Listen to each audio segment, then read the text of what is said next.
कैसे हैं आप सब। मैं आपकी अध्यापिका आपके अगले ट्यूटोरियल में हिंदी व्याकरण के पाठ 3 संधि को लेकर आपके सामने उपस्थित हूँ। संधि किसे कहते हैं? दो वर्णों के मेल को, शब्द नहीं वर्ण, ठीक है।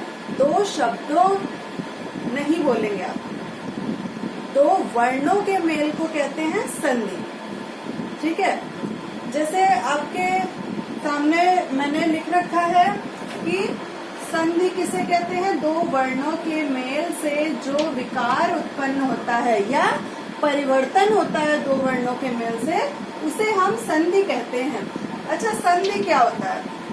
देखिए, जैसे आप मान लीजिए हम पजल खेलते हैं, कोई छोटे बच्चे हैं घर में या हम भी पजल खेलते हैं, तो पजल के दो ब्लॉक्स जो होते हैं वो हम जोड़ते हैं, तो इधर वाली साइड और इधर वाली साइड अंदर अटैच होती है, तो वो बन जाता है पजल, ठीक है। ऐसे ही एक एक करके हम जोड़ते जाते हैं तो हमारा पूरा डिजाइन बन जाता है। वैसे ही संधि होता है कि हम दो वर्णों के मेल से जब उसको मिलाएंगे तो हम दो वर्णों से मिला के उसको क्या बनाएंगे? संधि, ठीक है। और संधि विच्छेद किसे कहते हैं? विच्छेद मतलब होता है अलग करना, ठीक है। तो संधि से बने जो शब्द होते हैं उनमें वर्णों को वापस अलग अलग करना संधि विच्छेद कहलाता है। चलिए हम लोग बोर्ड से पढ़ते हैं। संधि किसे कहते हैं आपको समझ आ गया था। जैसे सुर जमा ईश सुरेश, प्रति जमा एक प्रत्येक, संधि विच्छेद। संधि से बने शब्दों को अलग अलग करना संधि विच्छेद कहलाता है। जैसे उदाहरण के लिए हम वापस ऊपर के उदाहरण को उल्टा पढ़ें कि सुरेश, इसका संधि विच्छेद क्या होगा? सुर जमा ईश। हमने सुरेश के दो वर्णों को अलग कर, दो शब्दों को अलग कर दिया, तो ये हमारा विच्छेद हो जाएगा। प्रत्येक को हम अलग करेंगे तो प्रति जमा एक, ठीक है। अब आता है संधि के भेद। संधि के 3 प्रकार हैं या 3 भेद हैं। पहला स्वर संधि, दूसरा व्यंजन संधि, तीसरा विसर्ग संधि। तो अब देखिए, स्वर संधि किसे कहते हैं? स्वर का स्वर के साथ मेल होने से जो विकार उत्पन्न होता है उसे हम स्वर संधि कहते हैं। जैसे यहाँ मैंने शॉर्ट में लिखा है स्वर जमा स्वर, मतलब जो आपने यहाँ देखा सुर र है, र में अगर हम देखें व्यंजन में कौन सा स्वर मिला है? अ, तो अ और ई, अ और ई मिलके ए बना तो सुरेश, ठीक है। प्रति जमा एक, त में कौन सा स्वर है? छोटी ई, तो छोटी ई जमा ए है यहाँ। पहले शब्द का हम अंतिम वर्ण लेते हैं और दूसरे शब्द का हम पहला वर्ण लेते हैं, तो हम मिला के उसको बना पाएंगे। तो यहाँ भी स्वर है, यहाँ भी स्वर है, मतलब दोनों तरफ स्वर होगा। जब मेल करने पे दोनों वर्ण स्वर होंगे तो वो होगा आपका स्वर संधि। इसके बाद आता है व्यंजन संधि। अब व्यंजन है तो मतलब पहले आएगा व्यंजन। जब हम पहले वर्ण का पहले शब्द का अंतिम वर्ण लेंगे तो मतलब वो होगा व्यंजन। उसके बाद स्वर आए या व्यंजन, मतलब व्यंजन का व्यंजन अथवा स्वर के साथ मेल होने पर जो विकार उत्पन्न होता है उसे हम कहते हैं व्यंजन संधि, ठीक है। अब विसर्ग संधि हम किसे कहते हैं?